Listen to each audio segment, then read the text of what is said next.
Bonjour à tous, à toutes. Soyez les bienvenus ce matin encore dans la maison de Dieu, que nous puissions le louer ensemble. Amen. Vous savez que vous êtes la maison de Dieu, que vous êtes l'habitation de Dieu, que Dieu habite dans vos cœurs et qu'il est présent, vivant en vous. C'est la différence entre la religion et la communion avec ce Dieu vivant. C'est la présence de Dieu dans nos cœurs. Amen.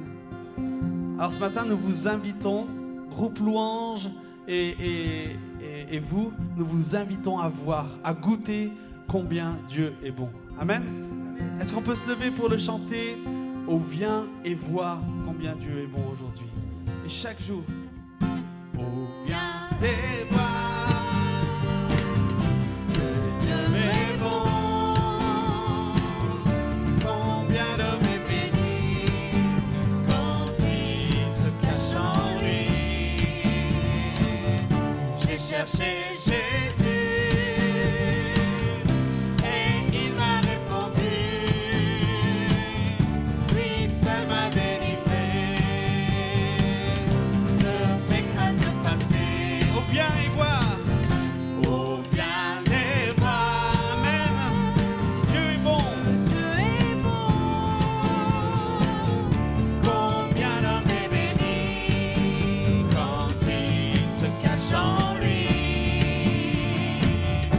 Chercher Jésus, amen, et il m'a répondu, lui seul m'a délivré de mes craintes passées. Amen, je veux le remercier, car il est bon, son grand amour pour moi ne tarira pas. Tu veux le remercier ce matin? Je veux le remercier, car il est bon. Son grand amour pour moi ne tarira pas. Oh, viens et vois que Dieu est bon. Combien l'homme est béni quand il se cache en lui. J'ai cherché Jésus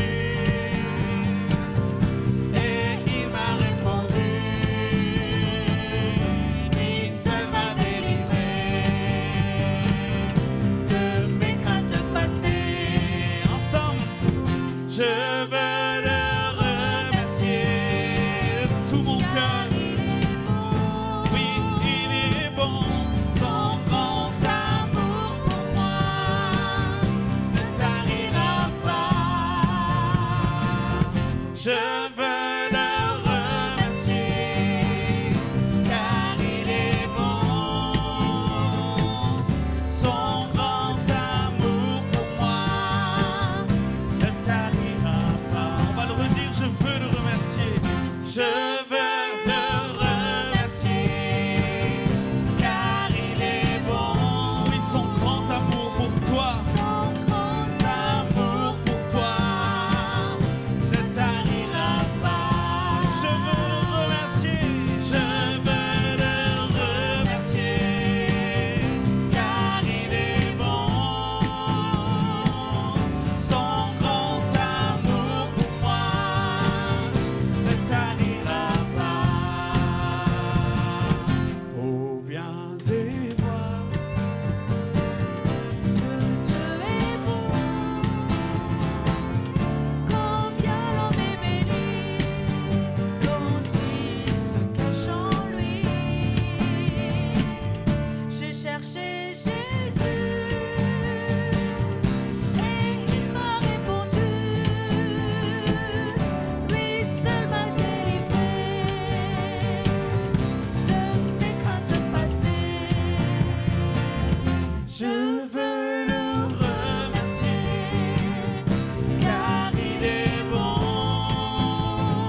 Comment ne pas te louer? Comment ne pas te louer? Comment ne pas te louer? Seigneur Jésus, comment ensemble? Comment ne pas te louer? Comment ne pas te louer? Comment ne pas te louer? Seigneur Jésus, comment? Quand je regarde autour de moi, je vois ta gloire. Seigneur Jésus, je te bénis. Comment ne pas te louer? Seigneur Jésus, comment? Ensemble. Comment ne pas te louer? Comment ne pas te louer? Comment ne pas te louer? Seigneur Jésus, comment ne pas te louer? Comment ne pas te louer? Comment ne pas te louer? Seigneur Jésus, comment? Quand je regarde autour de moi, je vois mes frères. Seigneur Jésus, merci pour eux. Comment ne pas te louer? Seigneur Jésus, comment ne pas te louer? Alléluia! Comment ne pas te louer? Comment ne pas te louer? Seigneur Jésus, ensemble, comment ne pas tous nos cœurs, nous voulons le louer de toute notre âme, de tous nos corps. Comment ne pas te louer? Seigneur Jésus, comment? Quand je regarde autour de moi, je vois ta gloire. Seigneur Jésus, je te bénis. Comment ne pas te louer? Seigneur Jésus, comment ne pas te louer? Alléluia! Comment ne pas louer le Seigneur de tous nos cœurs? Il est notre joie. Seigneur Jésus, comment ne pas te louer? Alléluia!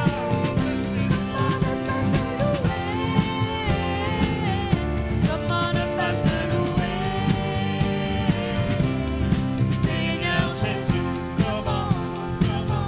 Je regarde autour de moi, je vois mes sœurs. Seigneur Jésus, merci pour elles. Comment ne pas te louer? Seigneur Jésus, comment ne pas te louer? Alléluia! Comment ne pas te louer? Comment ne pas te louer?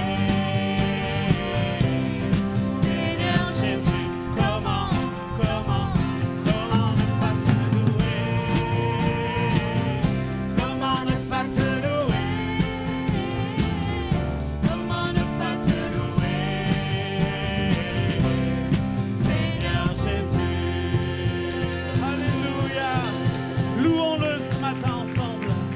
Célébrons-le de tout notre cœur. Comment ne pas le louer?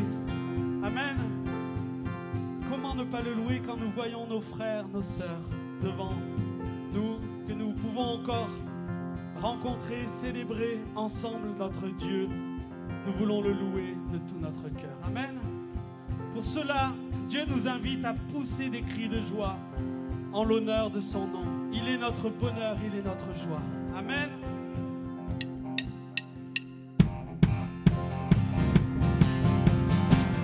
Alléluia.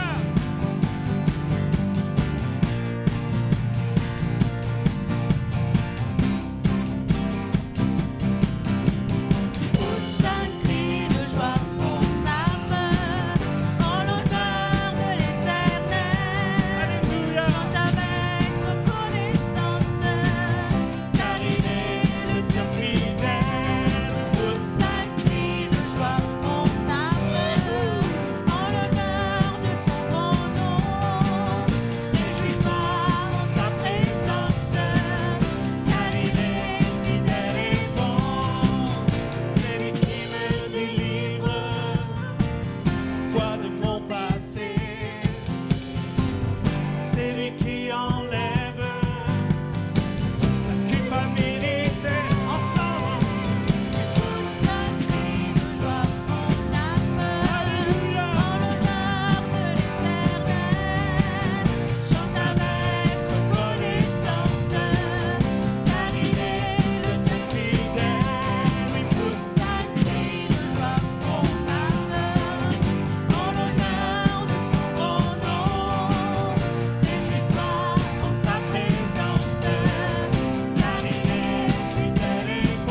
sauveur.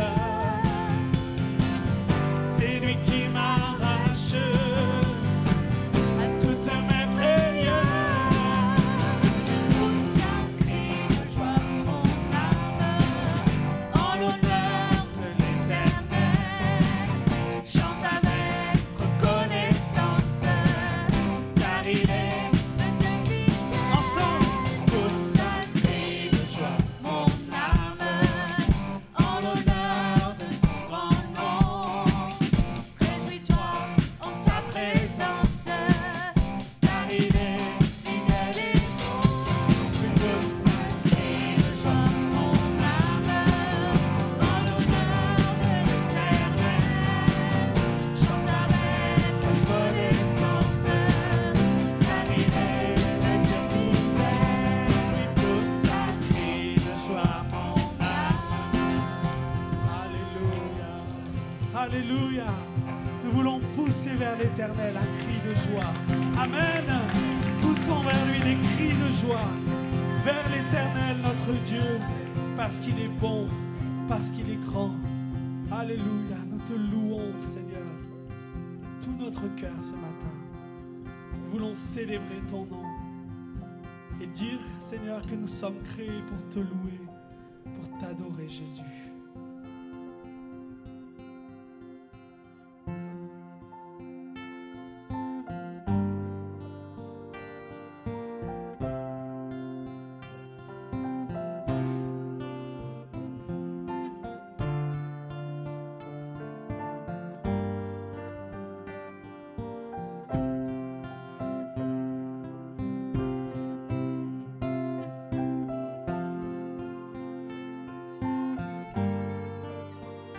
Seigneur, nous sommes nés pour te louer. Nous sommes nés pour t'adorer, notre Dieu, pour t'exalter ensemble. C'est ce que nous voulons faire ce matin. Je suis né pour te louer, Jésus.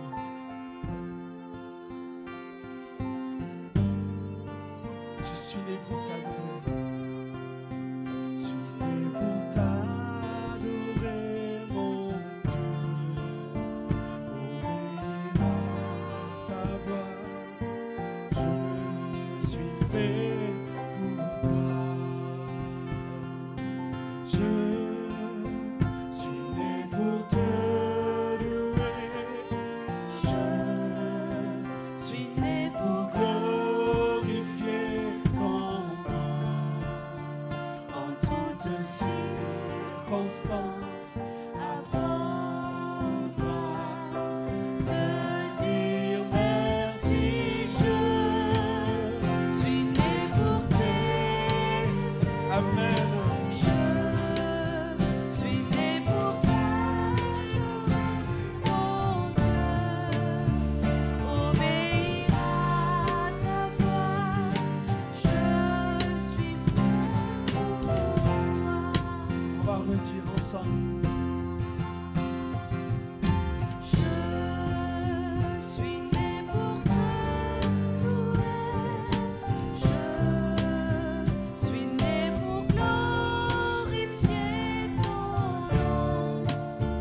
En toutes circonstances, apprendre à te dire merci. Je suis né pour t'aimer.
suis né pour glorifier ton nom. En toutes circonstances, apprendre à te dire merci. Je suis né pour t'aimer. Je suis né pour t'adorer, mon Dieu. J'obéis à ta voix. Je suis fait pour toi.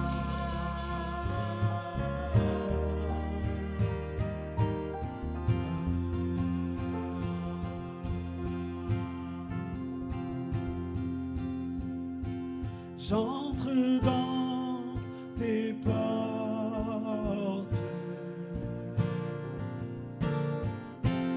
J'entre dans tes pavés avec des louanges. Devant toi me voici. J'entre dans tes portes ce matin. J'entre dans tes portes. J'entre dans tes pavés. Alléluia. Avec des louanges. Devant toi me voici. Je reconnais ta majesté. Je reconnais ta royauté. El Shaddai, Dieu puissant. J'entre dans tes portes. J'entre dans tes parvis. Rentrons dans la présence de Dieu. Avec des louanges. Devant toi me voici. J'entre dans tes portes. J'entre dans tes portes. Oh Jésus, J'entre dans tes parvis. dans tes parvis. Avec des louanges. Devant toi me voici. Est-ce qu'on peut lui dire comme une prière, j'entre dans tes portes ce matin? Dans tes portes. Jésus, J'entre dans tes parvis. je veux venir t'adorer, Fils de Dieu. Avec des louanges. Oh Jésus, Devant toi me voici. on va lui redire, j'entre dans tes portes. J'entre dans tes portes. J'aime ta demeure, Seigneur. J'entre dans tes parvis. Avec des louanges. Devant toi me voici. Je reconnais. Je reconnais ta majesté. Je reconnais ta royauté. El Shaddai, Dieu puissant. J'entre dans tes portes. Oh Jésus, J'entre dans tes parvis. me voici pour te louer ce matin. Avec des louanges. Devant toi me voici. De tous nos cœurs, j'entre dans tes portes. J'entre dans tes portes.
t'adore ce matin, Seigneur. Je t'adore. Est-ce qu'on peut l'adorer ensemble? Lui seul est digne. Si nous sommes venus ce matin, c'est pour lui seul. Oh Jésus, adorons-le.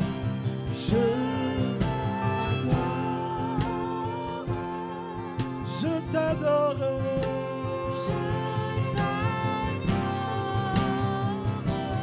Je t'adore.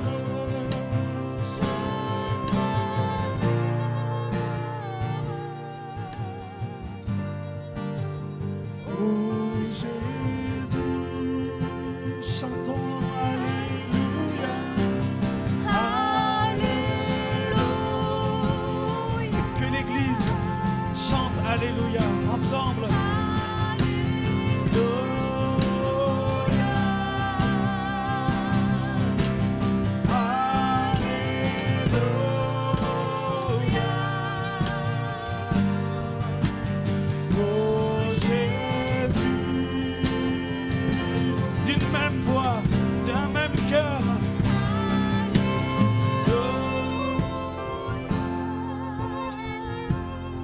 Entendre, Église de Dieu. Un Alléluia à l'unisson.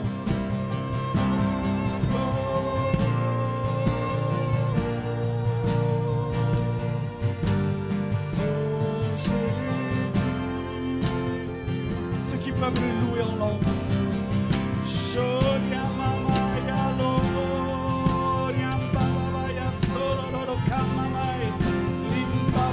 Sola baba sheria dororo mama yoro gloria mama yoro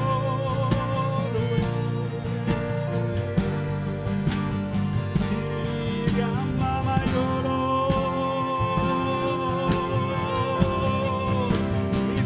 mama yandolo kindala baba mama yoro. Alléluia. Que ta présence descende dans ce lieu. Esprit de Dieu, touche les cœurs, libère les vies. Oh, Shimama Yandolo, Kamama Yandolo, Limama Yandolo, Yamama Yo, Sindere Baba Baba Yo, Findara Mama Yo, Sindiria Baba Baba Yo, Kimama Yandolo, Koria Mama Yo, Simama Yoro, Lindara Mama Yoro. Je t'adore, je t'adore. L'Esprit de Dieu est en train de passer ce matin dans des cœurs. Il y a des gens qui sont dans ce lieu et qui n'ont pas expérimenté cette présence, n'ont jamais goûté à la présence de Dieu. Et le Seigneur veut simplement te dire, tu as besoin de ma présence pour vivre ta foi chrétienne. Sans cela, c'est trop dur. Sans cela, c'est une religion. Tu vas essayer par toi-même et tu n'arriveras pas. Mais ma présence dans ton cœur change ta vie. Elle change ta mentalité. Elle change ton caractère. Elle change ton cœur. Il y a des cœurs tellement durs ce matin, tellement durs qui ont besoin d'être changés. Tu as besoin d'être changé par Jésus. Seule ma présence, te dit le Seigneur, peut le faire. Seule ma présence peut te changer. Ta femme a essayé tellement de te changer.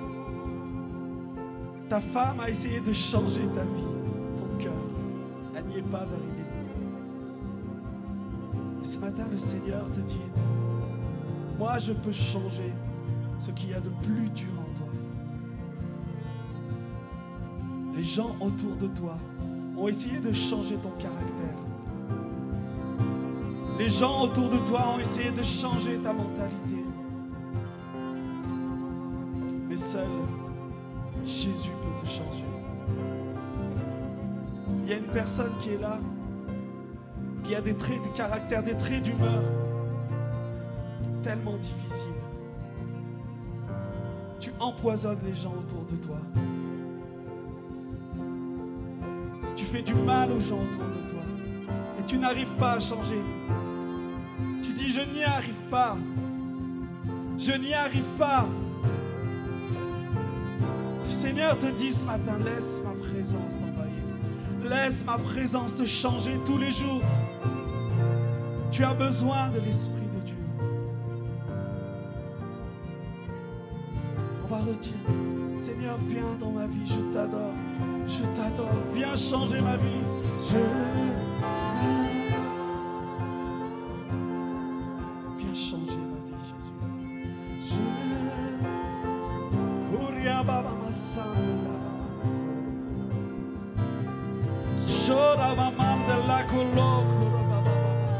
Église de Dieu, on a besoin de la présence de Dieu, de la puissance de Dieu. Sans elle, on ne changera pas. Je t'adore. Alléluia. Oui, je t'adore. Je t'adore.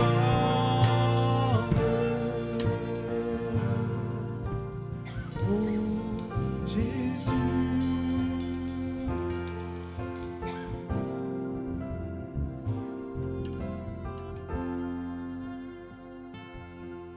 Bonjour, bonjour à chacun et chacune. Heureux de vous accueillir encore en cette matinée, en cette belle journée ensoleillée. Ça brille dehors, j'espère que ça brille aussi à l'intérieur dans vos cœurs. En tout cas, voilà, on se retrouve encore ce matin pour se retrouver dans la louange, dans l'adoration, proclamer les merveilles de Dieu. Et aussi, on est heureux aussi ce matin d'accueillir des personnes qui viennent pour la première fois. Voilà, vous avez compris le principe, vous vous inscrivez, vous nous téléphonez. En tout cas, on est heureux de vous accueillir au milieu de nous. En tout cas, l'Église évangélique de Saint-Priest est heureux de vous accueillir. Peut-être juste quelques annonces, parce que la vie de l'Église, vous savez, ce n'est pas que le dimanche, c'est aussi tous les jours de la semaine. Donc, tous les matins, j'aime à le rappeler, nous nous retrouvons pour un temps de prière. Bien sûr, maintenant, avec les technologies, ce qui est merveilleux, on peut se retrouver chacun chez soi, dans son salon. C'est à la fois l'église à la maison et l'église tous les jours. Donc, on se retrouve tous les matins à 7h moins quart, de 7h moins quart à 7h15 pour un temps de lecture. On lit un psaume et ensuite un temps de prière. Et je vous dis, ça fait du bien de commencer une journée, une semaine dans la présence de Dieu. Alors, chacun est invité du lundi au vendredi. Vous savez, on communique les codes Zoom. Vous vous branchez et on se retrouve ensemble pour la prière. Le mercredi aussi, on a toujours nos temps particuliers. On a un deuxième culte. Maintenant, on a rajouté aussi une petite variante, c'est qu'on prend plus de temps pour prier. Donc, on a un temps de louange, on a aussi un petit temps de partage et ensuite, on veut aussi que chacun puisse prier. Alors, on s'organise avec derrière nos écrans et puis voilà, on se relaye, chacun peut prier, après chacun son tour. Et je crois que c'est important aussi de rebondir, par exemple, par rapport au sujet qui sera présenté, ou alors si on a des choses à cœur, nous prenons du temps donc pour prier. Et puis aussi, le vendredi soir, on continue tranquillement notre étude, on est dans le livre des Actes.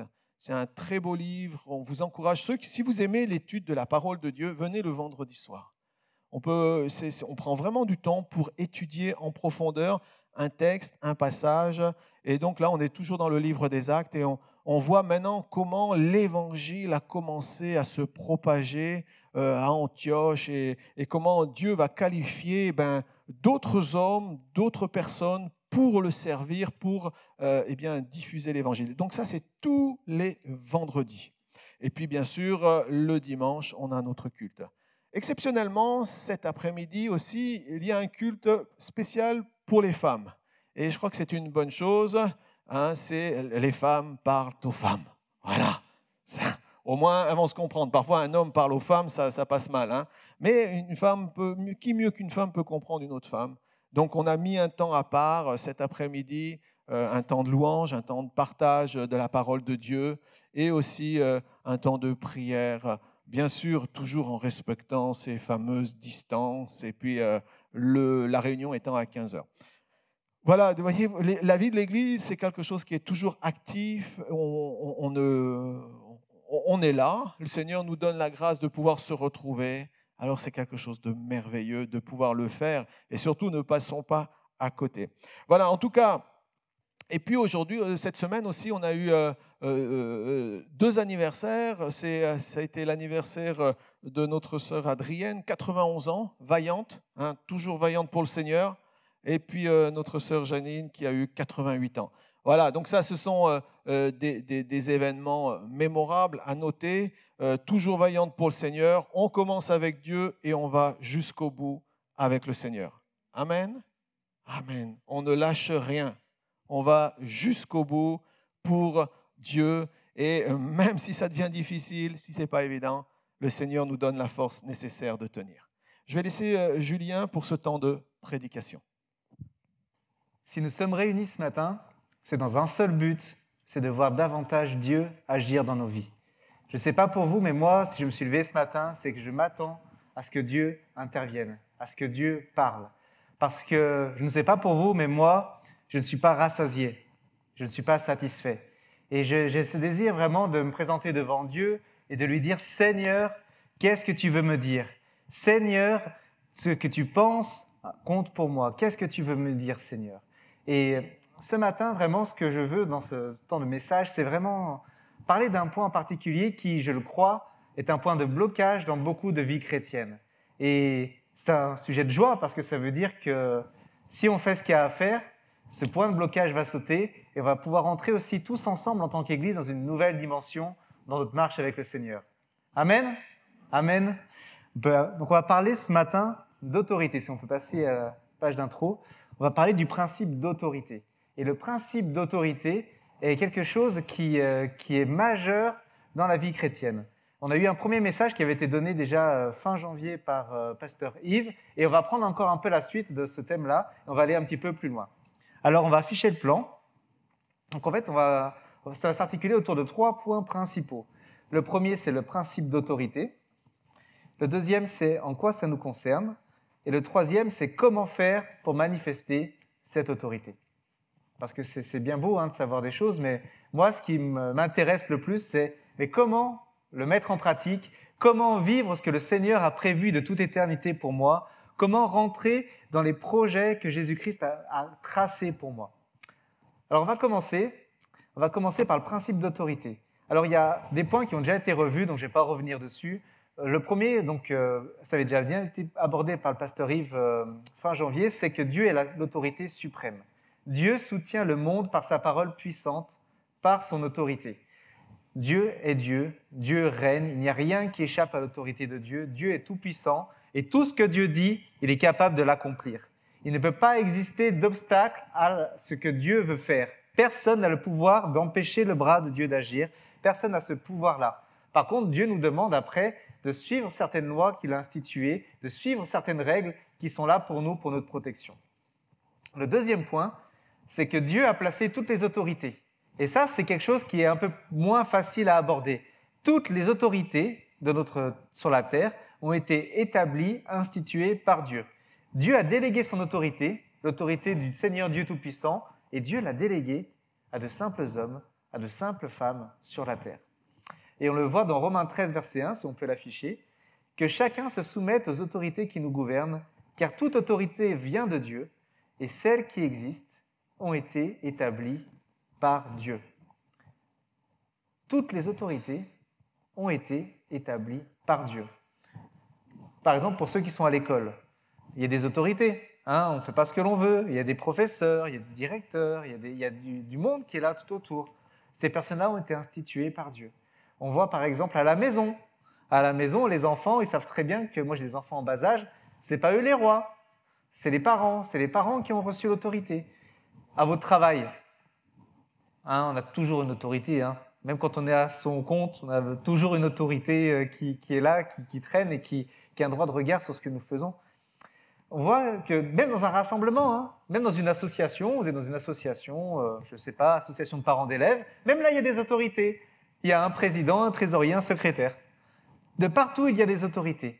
Et de la même manière aussi, quand l'Église se réunit, quand des enfants de Dieu, quand des chrétiens nés de nouveau se réunissent ensemble, eh bien Dieu va mettre en place dans ce rassemblement-là des autorités pour le bon fonctionnement. Mais il y a une différence entre les autorités de l'Église et les autorités de la société en règle générale. Si jamais on veut, par exemple, devenir chef d'un truc dans le monde, on fait une étude, on travaille, et puis si tout se passe bien, on arrive à avoir un poste d'autorité. Mais dans l'Église, c'est différent. Parce que dans l'Église, on ne peut pas devenir une autorité par nos propres efforts.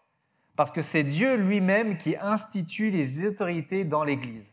Et on ne peut pas venir et dire « moi, je vais faire une école, je vais être pasteur, je vais faire une école, je vais être ci, je vais être ça », parce que ce n'est pas comme ça que ça fonctionne. Le monde fonctionne comme ça, mais dans le royaume de Dieu, c'est Dieu lui-même qui institue ses autorités et qui leur donne l'autorité.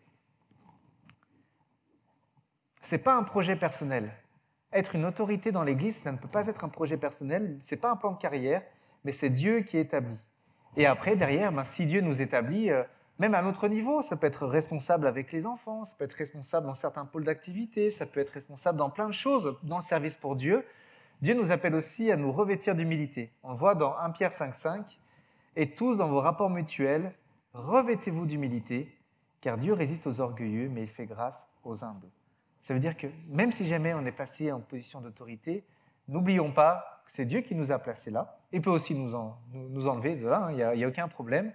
Soyons humbles, parce que si nous avons reçu, si Dieu nous a confié une autorité, c'est pour accomplir une tâche. À nous de le faire du mieux possible, en aimant notre prochain, en aimant nos frères et nos sœurs, et en aimant le Seigneur de tout notre cœur.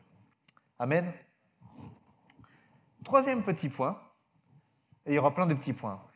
Un autre principe, Satan s'est rebellé à l'autorité de Dieu. Satan s'est rebellé à l'autorité de Dieu. Et au commencement, au tout début, Dieu était là, il avait créé les anges, mais Satan, le diable, s'est rebellé contre l'autorité de Dieu. Et là, il y a une sanction de la part du Seigneur, c'est qu'il l'a chassé, il est rentré en jugement parce qu'il est rentré contre l'autorité suprême de Dieu. Ce n'est pas le péché qui a provoqué la chute de Satan, mais c'est que dans son cœur a été trouvée la rébellion à l'autorité. Et c'est la rébellion à l'autorité de Dieu qui a provoqué la chute de Satan et qui l'a amené là où il est actuellement. La rébellion à l'autorité est un principe institué par Satan. La rébellion à l'autorité est un principe qui a été mis en place, institué par le diable.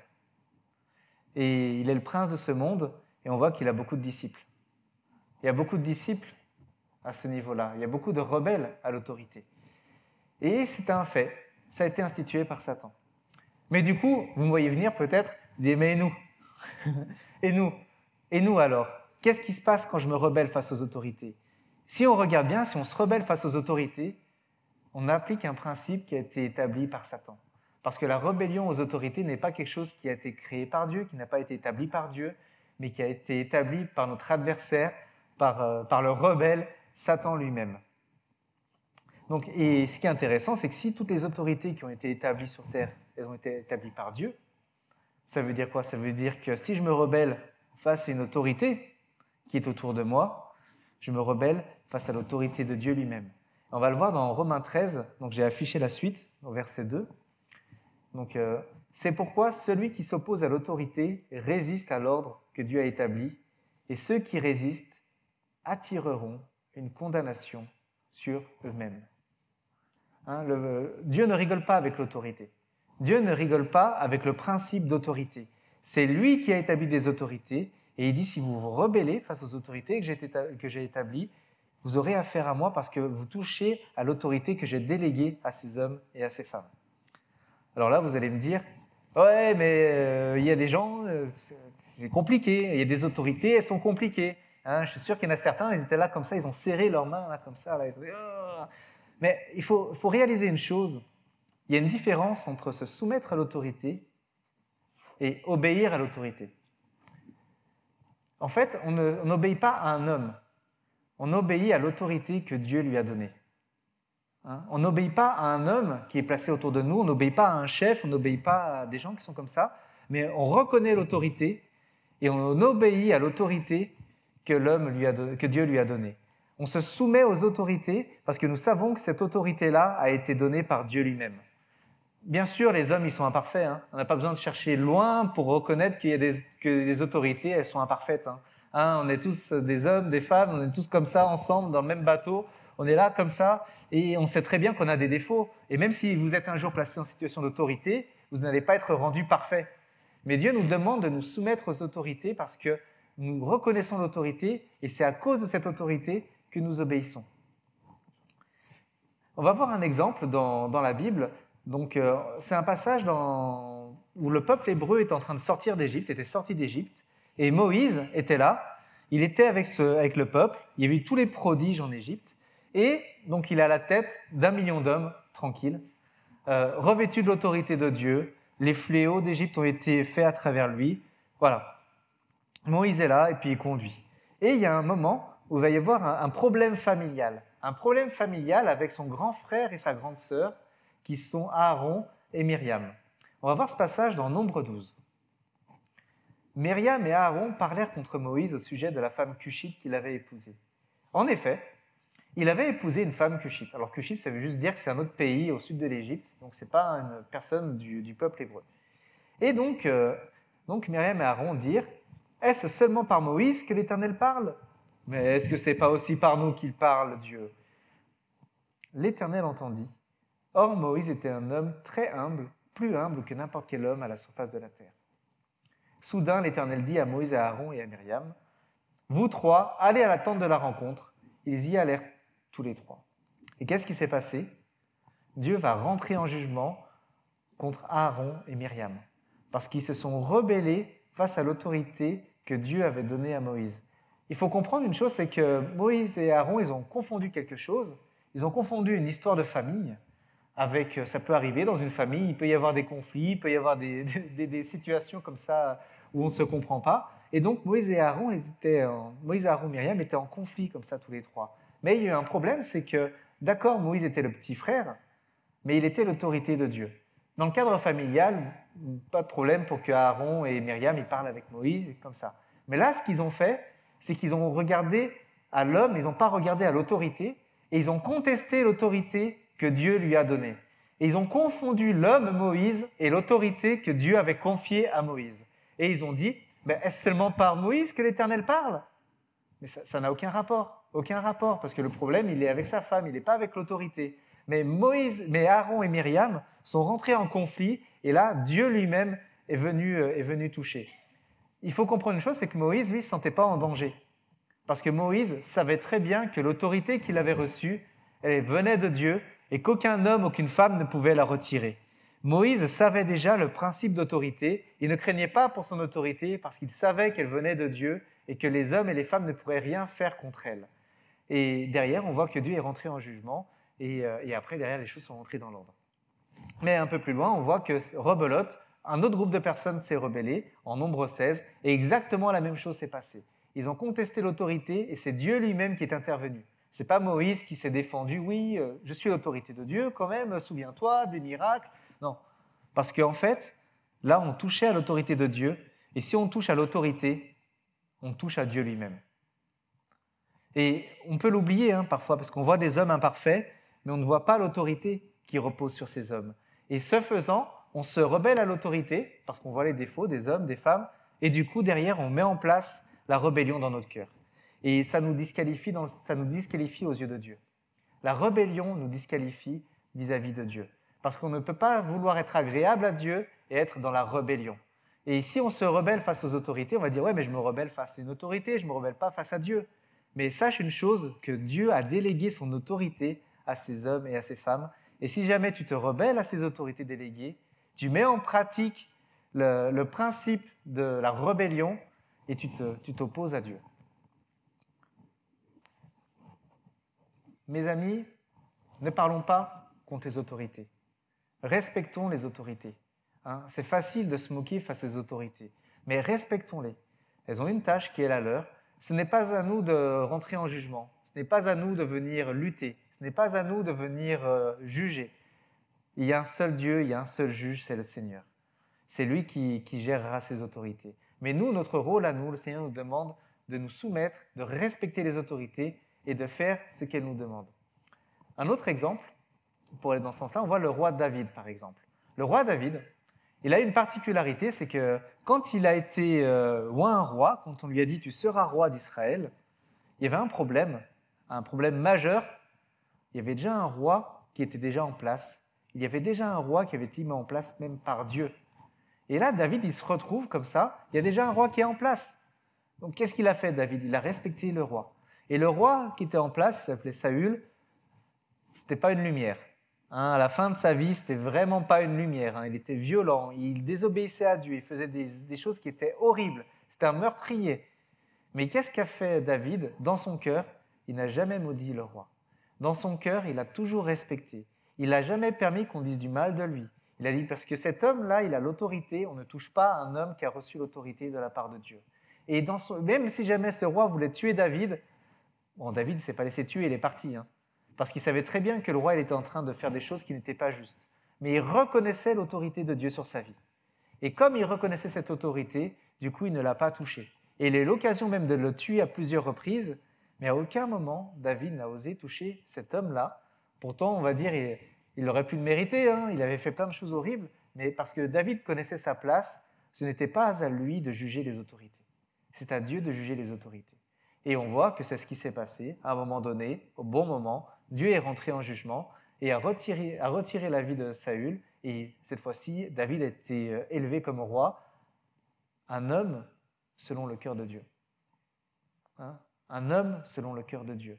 Un homme selon le cœur de Dieu, c'est un homme qui sait reconnaître les autorités autour de lui et qui les respecte et qui se soumet et qui vraiment l'aime aussi de tout son cœur. Alors là, bien sûr, vous allez me dire, là, il y a toujours le point épineux qui est là, il dit oui, mais qu'est-ce que l'on fait quand une autorité est mauvaise? Ça, c'est la question existentielle. Est-ce que je dois me soumettre à une autorité même quand elle est mauvaise? Alors, il y a deux principes qui sont là, c'est la soumission et l'obéissance. La soumission, c'est une attitude de cœur. La soumission, c'est comme David l'a fait, c'est de respecter, d'aimer l'autorité de tout son cœur et de ne pas permettre qu'on dise du mal de cette autorité, ne pas vouloir lui faire du mal, ne pas critiquer, mais juste de se soumettre à elle. C'est une attitude de cœur. De tout mon cœur, je respecte l'autorité. Donc l'autorité, elle est absolue. La soumission, elle est absolue. Dans notre cœur, la soumission à l'autorité, on reconnaît que ça vient de Dieu, elle est absolue. Par contre, l'obéissance, elle est relative. L'obéissance, on peut obéir, mais on peut obéir jusqu'à un certain point. Et si jamais il y a un roi qui donne un ordre qui n'est pas juste, bien sûr qu'on a le droit de désobéir. Si jamais cet ordre vient en contradiction directe avec Dieu, si jamais une autorité nous demande de faire quelque chose qui est vraiment immoral, quelque chose qui est un flagrant péché, quelque chose qui est en contradiction totale avec ce que nous croyons, mais bien sûr, mais on doit désobéir. On peut très bien dire, moi je reconnais cette autorité, je reconnais qu'elle était instituée par Dieu, mais là, ce qu'elle me demande, hors de question, je ne le ferai pas, parce que c'est quelque chose qui est en contradiction directe avec ce que le Seigneur veut pour nos vies. Il y a plein d'exemples à cela. Par exemple, on voit, à l'époque de Moïse, il y avait le pharaon qui était là, il voulait tuer tous les enfants hébreux. Et qu'est-ce qu'il a fait? Du coup, il a donné un ordre aux sages-femmes, il a dit « tuez-les ». Les sages-femmes, on voyait qu'elles étaient soumises à l'autorité, mais à cet ordre-là, elles ont dit « non, je ne vais pas tuer cet ordre-là, moi je te respecte, autorité, mais cet ordre-là, je ne le fais pas et je ne vais pas tuer ces enfants ». Il y a d'autres exemples encore, on voit par exemple le moment où le peuple hébreu était déporté à Babylone, et donc là on suit dans la Bible le récit de 4 personnes, Daniel et ses amis, donc 3 amis. Et il y a un moment, les 3 amis ils sont là, ils sont soumis à l'autorité, le roi de Babylone, et à un moment, le roi de Babylone, qu'est-ce qu'il dit? Il dit vous allez vous prosterner devant moi. Puis là, les amis de Daniel disent, pardon, moi je ne me prosterne pas devant un homme. Et puis le roi disait, moi je suis un Dieu, prosternez-vous devant moi. Les amis de Daniel ils ont dit, mais non, non. Et puis du coup, ils ont dit au roi, non. Il dit, on te respecte, face à face, on te respecte, on reconnaît que tu es une autorité, mais cet ordre-là, je ne le ferai pas. Et ils étaient tellement soumis à l'autorité qu'ils ont dit, c'est quoi le châtiment? C'est d'être jeté au feu? Jette-nous au feu. Hein, on t'obéit, il n'y a pas de souci, mais cet ordre-là de se prosterner, on ne le fera pas. Mais ils étaient soumis aux autorités, ils ont dit, si le châtiment c'est d'aller au feu, jette-nous au feu. Mais sache une chose, c'est que l'Éternel est avec nous et c'est l'Éternel qui peut nous délivrer. Et l'Éternel les a délivrés. Et dans la fournaise, Dieu était présent avec eux parce qu'ils n'ont pas obéi à un ordre unique de l'autorité, mais dans leur cœur, ils avaient quand même une soumission. Ils respectaient. Ils ne sont pas battus face à l'autorité en disant « Oui, toi, tu es un mauvais roi », ils n'ont pas voulu prendre une épée pour le tuer. Non, ils ont respecté cette autorité-là. Mais ils ne sont pas laissés tuer non plus, mais ils n'ont pas voulu se prosterner devant lui. Il y a encore d'autres exemples. Hein. Par exemple, il y a Daniel lui-même, un moment pareil, rebelote, le roi de Babylone, un autre roi, dit « Moi, je vous demande de prier uniquement moi. » Et puis Daniel, il dit « Non, je ne le ferai pas. » Et il connaissait la sanction. Et du coup, il a dit je reconnais le roi, je le reconnais, je connais la sanction, mais je désobéirai parce que cet ordre-là, je ne peux pas obéir. Et qu'est-ce qui s'est passé? Il a été jeté dans la fosse aux lions, mais Dieu était avec lui et Dieu l'a délivré. On voit en fait, il y a encore d'autres exemples, je vais m'arrêter là, sinon on va y passer la matinée. Dans la Bible, il y a beaucoup d'exemples où on peut être soumis aux autorités de tout notre cœur, mais parfois, cette autorité donne des ordres qui sont mauvais, désobéissons. Désobéissons parce que vraiment, c'est quelque chose que l'on ne peut pas suivre. On voit là, c'était de tuer des enfants, c'était de faire des choses même au niveau spirituel. On forçait des gens à faire des pratiques spirituelles et non, ils ont refusé de faire ces pratiques-là. Donc, vraiment, c'est important de réaliser la différence entre la soumission et l'obéissance. Soyons soumis de tout notre cœur à Dieu, mais par contre, gardons-nous bien d'obéir si jamais ces ordres-là, cette autorité-là nous demande des choses qui sont mauvaises. Si à votre travail, votre patron vous demande de voler, de tricher, de mentir, bien sûr, vous devez même désobéir. Vous devez même désobéir parce qu'il y a des choses qui ne sont pas sans incidence. Il y a des choses qui ne sont là, comme ça, dans le quotidien, qui ne sont pas sans conséquences pour nos vies. Et si jamais on se met nous-mêmes à mentir et à faire des choses qui sont vraiment graves parce que notre chef nous l'a demandé, ce n'est pas une excuse. Hein, on peut très bien dire à notre chef, écoute, je te reconnais comme chef, mais là, je ne peux pas le faire. Là, je ne peux plus le faire.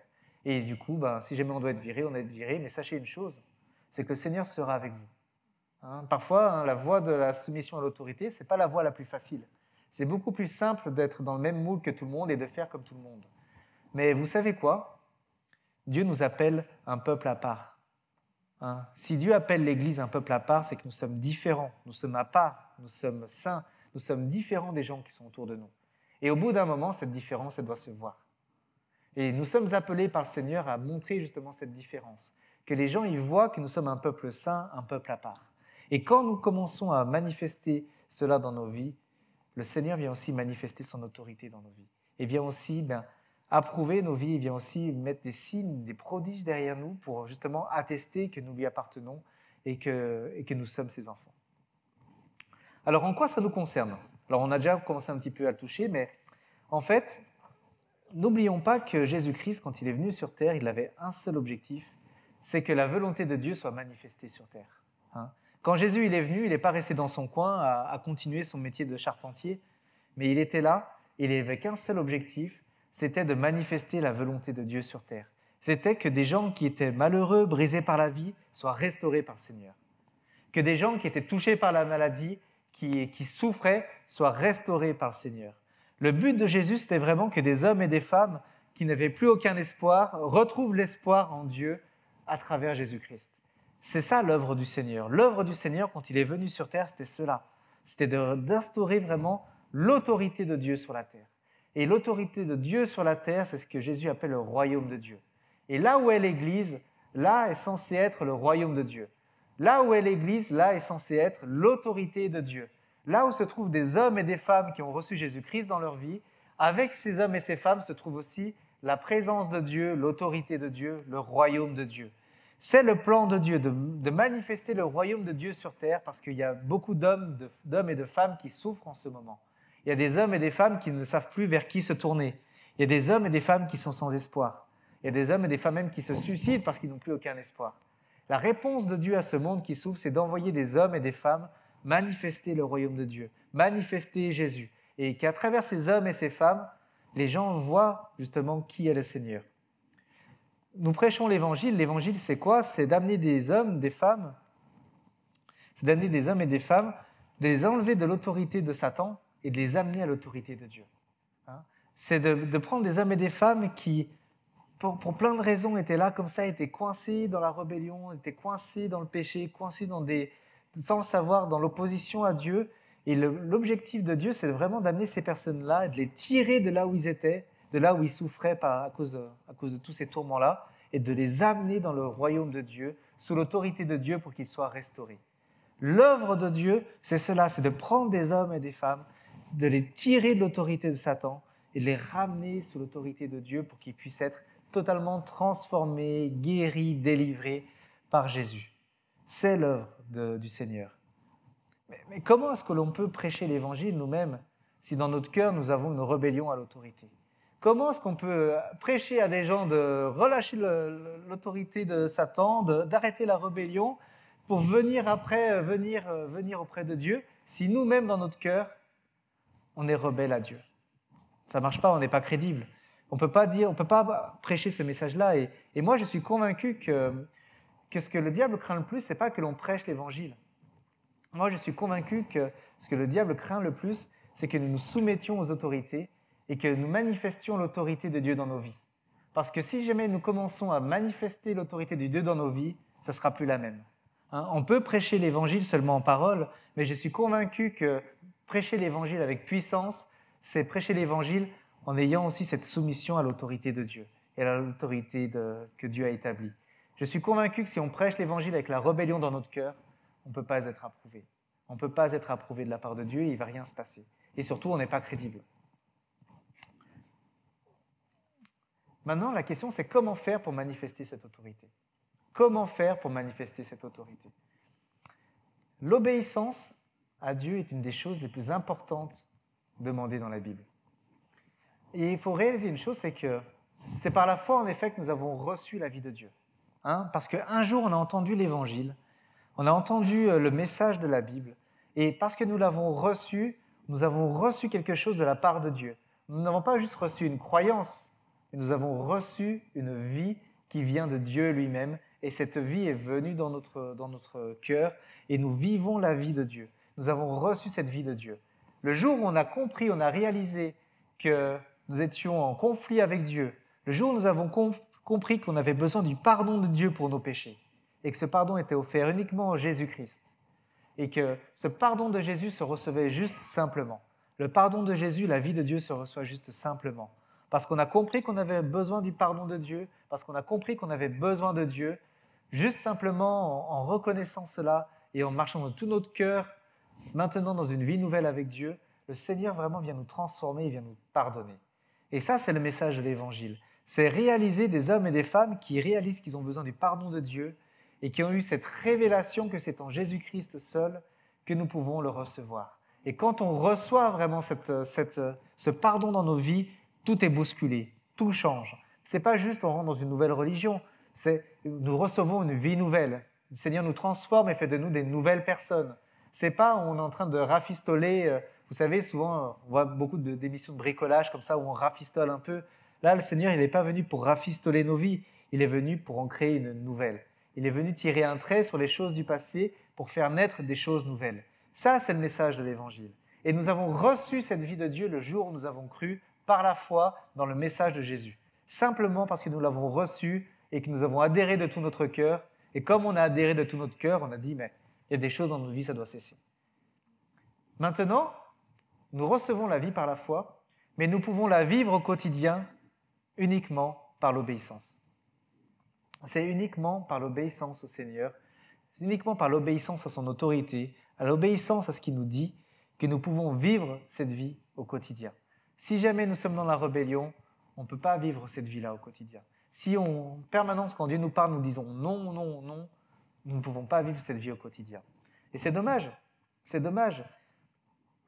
parce que c'est par l'obéissance que nous pouvons vivre la vie de Dieu. Alors j'ai une image à vous donner, une image qui est bien parlante dans Colossiens 1,18. Jésus est la tête du corps qu'est l'Église. Alors l'Église, ce n'est pas un bâtiment. Hein. Jésus n'est pas la tête d'un bâtiment, hein, ça se saurait.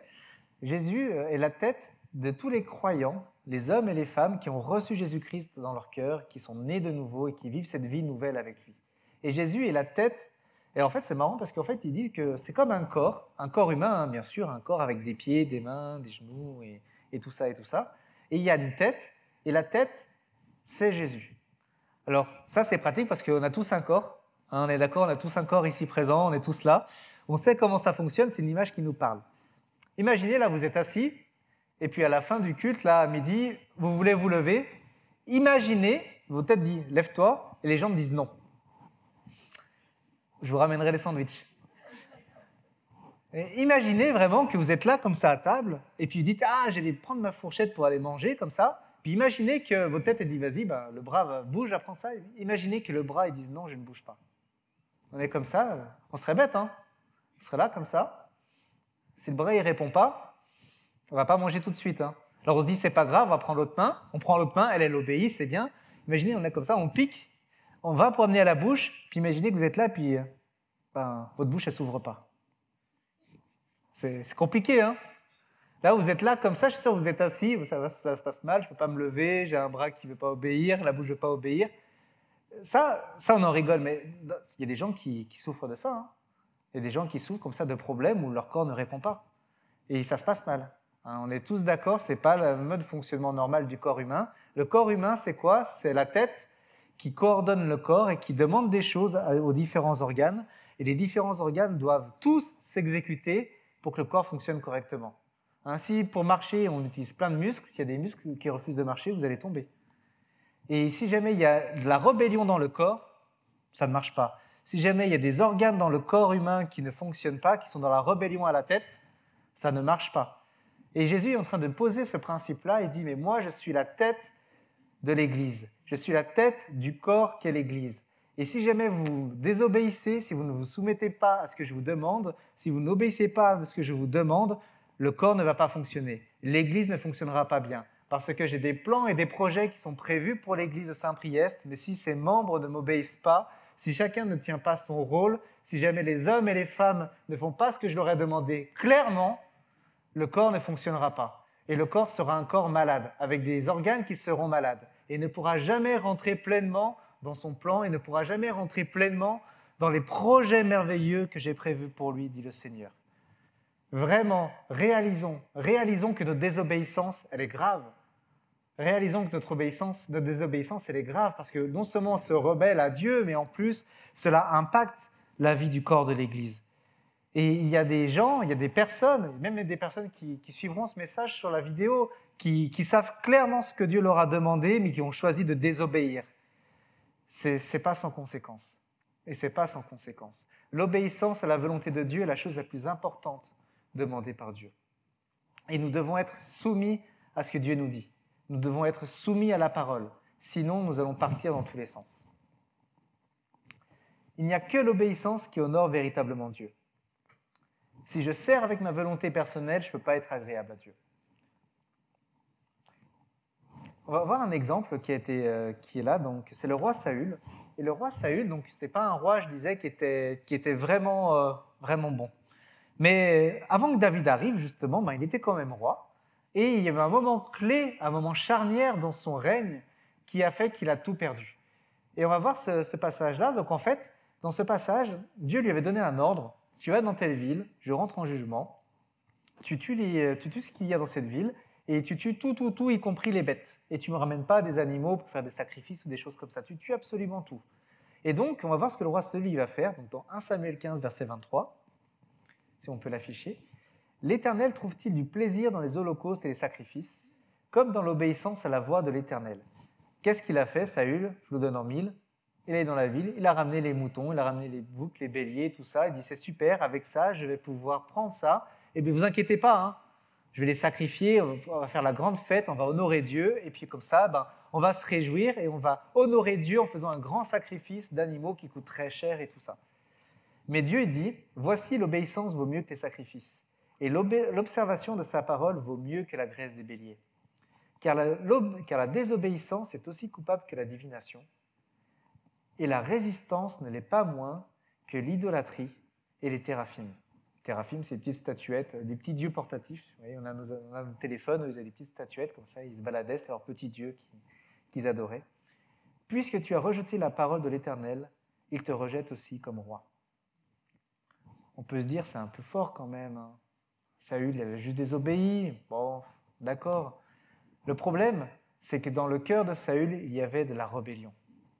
Et Dieu a trouvé de la rébellion dans le cœur de Saül, et Saül était placé en autorité par Dieu, et Saül a perdu son autorité à cause de la rébellion dans son cœur. Pourtant, on va dire, il a fait quelque chose de bien. C'était pas mauvais en soi. Il a juste ramené des petites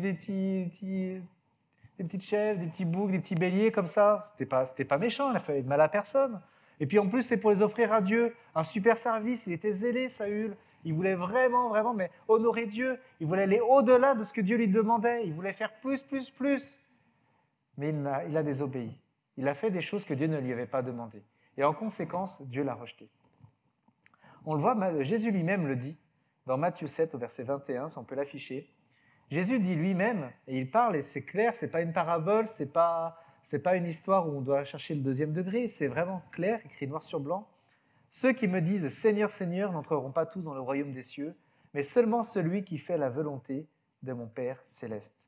Beaucoup me diront ce jour-là, « Seigneur, Seigneur, n'avons-nous pas prophétisé en ton nom? N'avons-nous pas chassé des démons en ton nom? N'avons-nous pas fait beaucoup de miracles en ton nom ?» Et là, c'est Jésus. Jésus dit « Alors je leur dirai ouvertement », c'est Jésus qui parle. Hein. Jésus, c'est celui face à qui nous allons nous retrouver après notre mort. Hein. Nous allons tous nous retrouver un jour ou l'autre face à Jésus-Christ. Et tous les genoux fléchiront le genou devant Jésus-Christ. Et Jésus, il dit, je leur dirai ouvertement, je ne vous ai jamais connus, éloignez-vous de moi, vous qui commettez le mal. Et pourtant, on peut voir, mais moi je lis comme ça, je dis, comment ça, ils ont fait le mal? Mais non, ils ont chassé des démons, c'est bien ça. Ils ont prophétisé, c'est très bien. Mais comment ça? Mais ils ont fait des miracles au nom de Jésus. Mais comment c'est possible que Jésus les rejette, vu qu'ils ont fait des choses bien? Mais Jésus, mais qu'est-ce qui se passe? Pourquoi? Parce que ce qui compte pour Jésus, ce n'est pas ce que nous faisons, c'est la raison pour laquelle nous faisons les choses. Hein? Si jamais tu fais des choses pour Dieu, si tu sers Dieu en ayant de la rébellion dans ton cœur, tu ne peux pas être agréable à Dieu. Si jamais tu gardes dans ton cœur de la rébellion à l'autorité, si jamais tu ne veux qu'une seule chose, c'est de faire ta propre volonté, suivre uniquement tes voies, faire ce qu'il te plaît, tu es dans la rébellion face à Dieu. Parce que Dieu ne t'a pas demandé de faire certaines choses et tu les fais quand même. Hein? Parfois, c'est facile parce qu'on se dit, je fais tout, puis si Dieu ne me dit pas d'arrêter, on continue. Mais il y a des moments où Dieu va nous parler et puis il va dire, non, tu t'arrêtes. Mais nous, on est là comme ça et souvent, on fait beaucoup de choses. Et ces personnes-là dont parle Jésus, je pense qu'ils sont partis un peu trop loin. Et il y a des choses que Jésus ne leur a pas demandé de faire. Mais ils sont partis. Alors Dieu a béni leur action, hein, parce que Dieu, il veut que tous les hommes soient sauvés. Hein. Donc ils étaient prêts à y aller, ils y sont allés. Ils ont servi, c'est bien. Mais Dieu les a rejetés, eux. Jésus les a rejetés, eux, parce que dans leur cœur, les motivations étaient pour eux. Et il faut vraiment réaliser que dans le service pour le Seigneur, si jamais il y a un bout de volonté personnelle, s'il y a quelque chose qui est là, non pas pour l'obéissance à Dieu, mais pour se faire plaisir, pour suivre sa propre voie, pour simplement, de manière détournée, de se rebeller face à Dieu. Je fais un peu ce qui me plaît. Hein, parfois, on peut être comme ça, on fait que ce qui nous plaît. Et puis, on choisit notre service, on fait le service qui nous plaît. Et puis, on fait les choses qui nous plaisent dans notre vie. Mais ça aussi, c'est de la rébellion. Et on voit, ces gens-là, ils ont fait plein de choses bien, mais ils n'étaient pas dans l'obéissance avec le Seigneur. Et Jésus-Christ lui-même a dit qu'il est ouvertement devant eux, en face à face, il dira « Je ne vous ai jamais connus ». Moi, je suis convaincu que ces gens-là étaient dans la rébellion. Et c'était peut-être caché, dissimulé, ils n'étaient pas en train de brûler des voitures, ils n'étaient pas en train de faire des choses comme ça terribles, mais dans leur cœur, il y avait de la rébellion à l'autorité. Il faut réaliser une chose, c'est que le service de Dieu, ce n'est pas un service qui a pour but le sacrifice. Le service de Dieu est là pour démontrer notre obéissance au Seigneur. Le service de Dieu, il est là pour démontrer que l'on veut obéir au Seigneur. Le service de Dieu est là, et donc bien sûr, pour servir le Seigneur, on se dit, mais non pas ma volonté, mais la tienne. Et pour cela, on a besoin de mourir à soi-même. Hein, le but du service, ce n'est pas de faire beaucoup de choses. Le but du service, c'est à travers nos actions, montrer que Dieu est notre Dieu et qu'il est notre Seigneur, qu'il est notre Roi et que de tout notre cœur, nous voulons nous soumettre à ce qu'il veut pour nos vies. C'est ça le but du service. Ce n'est pas de se tuer à la tâche en faisant plein de choses, et puis je suis un bon serviteur. Non, le bon serviteur, c'est celui qui fait la volonté de son Père. C'est tout. Jésus est un modèle d'obéissance. On voit que juste avant la croix, Jésus était là, dans un jardin, la nuit. Il était là, il a prié. Et la prière de Jésus, elle est marquante, c'est que Jésus, il dit « Père, non pas ma volonté, mais la tienne ». Il a dit « Ok, il y a la croix qui va arriver. Si jamais il y a un moyen d'éviter la croix, je prends, mais ce n'est pas ma volonté qui compte. Seigneur, je me soumets à ta volonté, pas ma volonté, mais la tienne. » Le sacrifice de Jésus, il a été accepté parce que Jésus était dans l'obéissance parfaite à la volonté du Père. Et là, si jamais le sacrifice de la croix de Jésus a fonctionné, ce n'est pas parce que Jésus est allé à la croix, c'est parce que Jésus, jusqu'au bout, a accompli la volonté du Père. Et réalisons que quand Jésus est venu sur terre en tant qu'homme, il est venu vraiment en tant qu'homme. Et ça, c'est une notion qui est vraiment importante de réaliser pour l'Église. Quand Jésus-Christ est venu sur terre, il est vraiment venu en tant qu'homme. Il n'est pas venu en tant que Superman déguisé en homme. Des fois, on voit ça dans les super-héros, il y en a plein, là, c'est la mode. On voit les super-héros parfois qui se déguisent et qui vivent leur vie comme tout le monde, mais dès qu'il y a un problème, ils craquent, et puis c'est bon, on voit leur costume, et puis ils peuvent s'envoler, casser des murs et faire plein de choses comme ça. Jésus-Christ, quand il est venu sur terre, il s'est dépouillé de tous ses pouvoirs. Jésus-Christ, quand il est venu sur terre, il est venu vraiment pleinement homme. Jésus n'a rien gardé de son ancien statut de coexistant en Dieu. Jésus n'a rien gardé de ces choses-là, il a vraiment épousé la nature divine à 100%. Il était pleinement homme. Et tout ce qu'il a fait, tous les miracles qu'il a accomplis, il l'a fait en tant qu'homme rempli du Saint-Esprit, baptisé du Saint-Esprit, et c'est le Saint-Esprit à travers lui qui agissait, comme d'ailleurs les disciples de Jésus ont fait les mêmes choses, comme les prophètes de l'Ancien Testament ont fait aussi les mêmes choses. Jésus n'était pas une exception pour les miracles, parce que les miracles ont été aussi accomplis par d'autres personnes avant et après. Mais il faut réaliser que Jésus sur terre était vraiment pleinement homme, et du coup Jésus-Christ a dû restaurer la rébellion, la soumission de l'homme à l'autorité. L'homme était dans la rébellion, et Jésus-Christ est venu en tant qu'homme et il a restauré l'obéissance à l'autorité.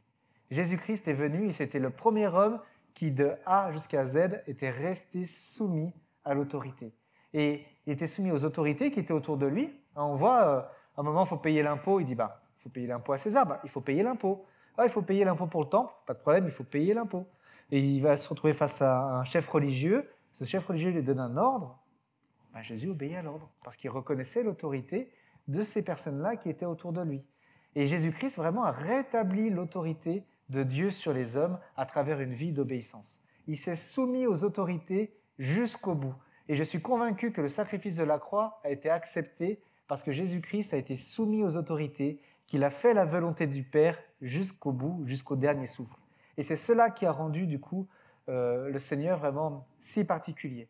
Et ce qui est encore plus intéressant, c'est de voir que quand il est mort, qu'il est ressuscité, Jésus n'a pas repris la gloire qu'il avait avant, parce Jésus est éternel, il était là en Dieu depuis toute éternité.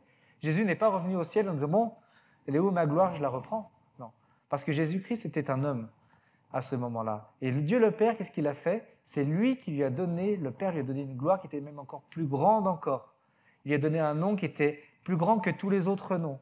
Il lui a donné une gloire qui était extraordinaire afin que tous les hommes, tous les êtres humains de la terre, toute la création reconnaissent Jésus-Christ comme Seigneur de Dieu le Père. Et c'est vraiment cela qu'il faut réaliser. Réalisons vraiment que Jésus, c'est par l'obéissance qu'il a pu être agréable à Dieu. Ce n'est pas parce que c'était le chouchou, ce n'est pas parce qu'il avait un statut particulier, mais il était pleinement homme et il a obéi jusqu'au bout. Jésus est notre modèle d'obéissance. Et il a été rétabli en tant que simple homme et pas en tant que chouchou de Dieu et tout cela. Dernier point, et on va finir là-dessus. Pour retrouver l'autorité de Dieu, on doit retrouver l'obéissance à l'autorité. Et là, je vais finir par ce petit point. Pour moi, c'est la clé pour aussi réaliser comment retrouver cette autorité. En fait, tout commence à Genèse. Tout commence à Genèse, et si l'homme veut retrouver l'autorité qu'il avait, il faut revenir à ce qui s'est passé à Genèse. On voit que quand Dieu a créé le monde, sur la terre, il y avait des animaux, il y avait plein de choses, et Dieu a dit à l'homme, je te soumets tout ce qui est sur la terre. Tout ce qui est sur la terre t'est soumis. Et c'est toi qui es le chef de tout ce qui est sur la terre. C'est toi qui es l'autorité de tous les animaux qui sont sur la terre. Et c'est comme ça que ça s'est passé.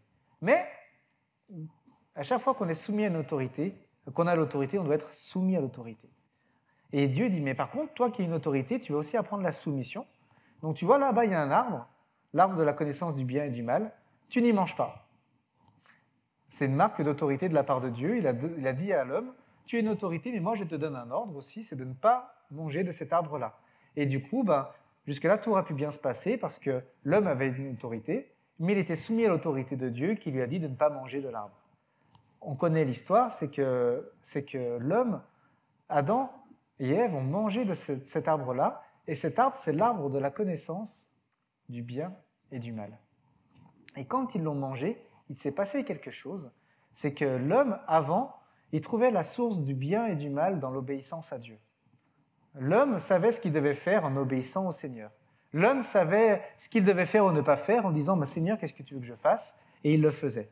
Mais après avoir mangé de ce fruit-là, l'homme a trouvé cette source du bien et du mal, de la connaissance, en lui. Et cette fois-ci, l'homme a commencé à réfléchir, à discuter et à se dire « Ah, mais ça c'est bien ça, oh je vais le faire. Ah non, mais ça c'est mal, ça je ne le fais pas. » Et l'homme a arrêté d'avoir cette relation avec Dieu et l'homme a trouvé cette source de la connaissance du bien et du mal en lui. Et ça a été la scission justement, ça veut dire que l'homme a arrêté d'obéir à Dieu, il ne s'est obéi qu'à lui-même et il avait sa propre source de bien et du mal et c'est lui qui décide de ce qui est bien et de ce qui est mal et l'homme ne fait que ce qu'il veut. Il ne se soumet à aucune autorité. Et on voit que justement Dieu a un projet pour nous. Dieu a un projet à travers l'Évangile. C'est de nous arracher de l'autorité bien sûr du diable et de nous remettre sous l'autorité de Dieu. Mais c'est aussi que nous retrouvions la source du bien et du mal en Dieu. Que nous arrêtions de nous poser des questions, de philosopher parfois si ce que Dieu nous demande est bien ou pas bien, si jamais ce que dit la parole. Ça, c'est le signe de notre ancienne nature. Et Dieu nous dit simplement, je suis ton autorité, simplement fais-moi confiance, obéis-moi. Les gens qui fonctionnent par eux-mêmes, par la raison, ils sont conduits par la raison. Ils sont conduits par la raison, ils sont là comme ça. Mais nous qui sommes chrétiens nés de nouveau, nous qui connaissons Jésus-Christ, notre guide doit être l'obéissance à Dieu par la soumission à ce qu'il nous dit, par l'obéissance à ce qu'il nous dit. Et si jamais nous commençons à négocier, à discuter comme ça, on n'est pas rendu. On n'est vraiment pas rendu. Et on doit vraiment réaliser que vraiment Dieu nous demande d'être guidés par lui, et plus parce que l'on pense, plus parce que nous jugeons bon, pas parce que nous jugeons bon, pas parce que nous pensons être bien agréables. Si Dieu nous dit quelque chose, simplement, croyons-le, obéissons-le. Bien souvent, on a besoin dans notre cœur de fléchir le genou. Dans notre cœur, on a besoin vraiment, pour retrouver cette autorité-là, cette obéissance-là, on a besoin vraiment d'expérimenter quelque chose avec Dieu. Et il y a un dernier exemple qui m'avait beaucoup parlé, c'est l'histoire de l'apôtre Paul. Et l'histoire de l'apôtre Paul est très intéressante parce que, en fait, il était rebelle à Dieu, il était contre Dieu, contre Jésus, contre l'Église. Et à un moment, il était en chemin, et puis il a une vision, il a vu Jésus-Christ lui-même. Et quand il était face à Jésus, il est tombé au sol, comme ça, il a perdu la vue, il a Jésus-Christ qui lui a parlé lui-même, et il l'a rendu aveugle d'ailleurs, et il dit, va dans cette ville-là, et dans cette ville-là, je vais m'occuper de toi. Et du coup, Paul était là comme ça, il avait rencontré Jésus-Christ, il avait vécu l'autorité suprême de Jésus. Il a vécu l'autorité de Jésus. Là, Paul, il savait que Jésus était Dieu. Pourquoi ? Parce qu'il a vu son autorité se manifester. Et qu'est-ce qui s'est passé dans la ville ? Moi, je me dis, ça aurait pu être plus simple pour Jésus de reprendre Paul dans la ville, comme ça, et puis Jésus va parler à Paul, il dit, bon, ça fait 3 jours que tu as marché, bon, maintenant, je te rends la vue. Mais en fait, Dieu avait une leçon à enseigner à Paul. Dieu a pris un chrétien qui se trouvait dans la ville, qui s'appelle Ananias, il lui a dit, Ananias, tu vas dans telle maison, il se trouve Paul, et tu vas lui parler, et il va retrouver la vue, et puis etc. etc. Et Ananias, il y est allé, et du coup, Paul, il était là comme ça, il a eu dans sa vie chrétienne, il a eu la rencontre en face à face avec Jésus, qui l'a marqué, et tout de suite après, il a vu un simple homme que personne ne connaît, que l'histoire n'a pas retenu plus que cela d'ailleurs pour la suite. Et cet homme-là était revêtu de l'autorité de Jésus. Et il a parlé à Paul, et là, Paul, il a compris que Jésus, il parle en direct, mais que Jésus aussi, il donne son autorité à des hommes et à des femmes, et c'est à travers d'hommes et de femmes qu'il va agir aussi. Et là, tout de suite, donc Ananias est arrivé, et puis là, Paul, il a compris que Ananias, sur lui, il y avait l'autorité de Jésus. Et quand on regarde bien, c'est quelque chose que Paul, il a intégré tout de suite. Il a compris que l'autorité suprême était Dieu, il a compris que Dieu déléguait son autorité à des hommes et à des femmes, et on voit à chaque fois, dans tous les endroits où il allait, Paul prenait vraiment soin de savoir qui était l'autorité qui était en place, parce qu'il ne voulait pas manquer de respect, mais il voulait vraiment se soumettre de tout son cœur aux autorités. Nous avons besoin de vivre cette rencontre avec l'autorité de Dieu. Parfois, on négocie trop. Parfois, on négocie trop avec le Seigneur. Parfois, il y a trop notre ancienne nature qui est là et qui se rebelle. On a besoin vraiment de revenir et de reconnaître l'autorité du Seigneur dans nos vies. On a besoin aussi d'arrêter de nous rebeller aux autorités, même si elles sont imparfaites. Arrêtons de parler, arrêtons de critiquer. Cela ne sert à rien. Au contraire, aimons, prions pour elles, si on nous appelle vraiment à les aimer de tout notre cœur, mais ne les critiquons pas. Et si bien sûr il y a des ordres qui sont vraiment injustes qui nous sont donnés, bien sûr là c'est notre conscience et c'est un acte de conscience personnelle, bien sûr on doit. Moi je vous appelle vraiment à ne pas faire ce qui heurte votre conscience, à ne pas vous laisser manipuler par des gens qui veulent vous amener là où vous ne voulez pas. Vraiment, mais si cela heurte votre conscience, ne le faites pas. Mais nous devons vraiment, nous sommes appelés par le Seigneur à restituer cette soumission à l'autorité dans nos vies, à reconnaître l'autorité de Dieu dans nos vies, à ne pas nous rebeller quand Dieu nous parle. Des fois, Dieu nous parle et puis on négocie, on attend. C'est très grave. C'est très grave. Parfois, on pense que Dieu, on peut rigoler, on peut négocier avec Dieu, mais non, on ne peut pas rigoler avec Dieu parce que Dieu est Dieu. Et ce n'est pas parce qu'il ne nous sanctionne pas tout de suite qu'il est faible. Ce n'est pas ça, c'est qu'au contraire, il use de compassion avec nous. Il use de compassion avec nous pour ne pas rentrer en jugement avec nous. Et vraiment, c'est vraiment un cri ce matin, un cri du cœur vraiment de nous soumettre de tout notre cœur à ce que Dieu nous demande. Arrêtons de tergiverser, arrêtons de partir dans tous les sens. Jésus-Christ est la tête de l'Église et nous avons tous des beaux projets. Le Seigneur a des beaux projets pour nous. Et ce que je veux vraiment ce matin, c'est aussi vous encourager et vous dire, mais vraiment le Seigneur a des bons projets, ils sont là pour vous, ils sont accessibles, ils sont à portée de main, ils ne sont pas loin. Ils ne sont pas loin. Ce que Dieu vous demande, ce n'est pas inaccessible. L'obéissance n'est pas inaccessible. Faire ce que le Seigneur nous demande n'est pas inaccessible. C'est faisable, c'est possible. C'est possible. On peut vivre des grandes choses dès maintenant. On n'a pas besoin d'attendre d'avoir un énième ministère international, intergalactique qui soit là, qui nous impose les mains. Le Seigneur nous demande des choses qui sont simples. Simplement mettre en pratique ce qu'il nous demande. Reconnaître son autorité. Reconnaissons les autorités qu'il a placées. Et nous-mêmes, en tant qu'Église, si nous nous soumettons à ce que Christ veut pour nous, nous-mêmes, nous tous ensemble, qui sommes un corps, qui sommes unis, moi je vois devant moi des bras, des jambes, des cœurs, des poumons, non, c'est une image. Mais on voit ces choses-là, le Seigneur voit ces choses-là. Il dit, mais si ce corps-là est uni, pour moi, si ce corps-là m'obéit, à travers ces hommes et ces femmes, je peux montrer ma gloire sur Saint-Priest et sur la région lyonnaise. Je vous propose simplement de prier pour finir là, et vraiment aussi s'il y a vraiment des soumissions, de la rébellion dans notre cœur encore, de le présenter à Dieu, de prendre cette conscience. Jésus, merci encore. Tu es notre exemple, Seigneur. Tu es de toute éternité, tu as accepté de te dépouiller pour apprendre l'obéissance.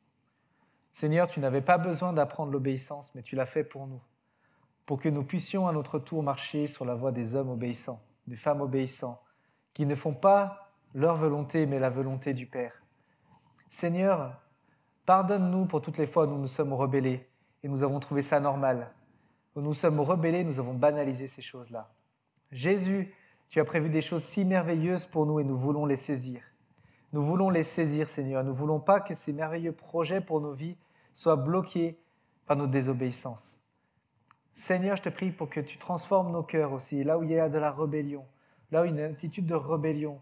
Seigneur, c'est un miracle de ta part. Je te prie, Père, dans le nom de ton Fils, d'intervenir, d'agir, de transformer, de briser ces rébellions, de briser ces entendements, de briser ce qui fait obstacle, que nous fléchissions le genou et que nous reconnaissions que tu es notre autorité suprême. Un point, c'est tout. Seigneur, nous ne voulons plus négocier et discuter avec toi. Nous voulons simplement faire ta volonté parce que nous t'aimons. Jésus, tu nous as montré ton amour. Et en réponse à ton amour, nous voulons simplement faire ce que tu nous demandes. Parce que nous voulons être agréables, Seigneur. Nous voulons être avec toi. Nous voulons vivre cette vie avec toi. Nous voulons vivre notre vie avec toi. Nous voulons vivre cette vie que tu nous as promise, Jésus-Christ. On ne veut pas la rêver, mais on veut la vivre. Seigneur, je te prie pour que cette Église rentre dans une nouvelle étape, que nous soyons obéissants, que nous vivions ces choses-là. Non parce que nous le méritons, mais à cause de ton nom, Seigneur Jésus. Amen.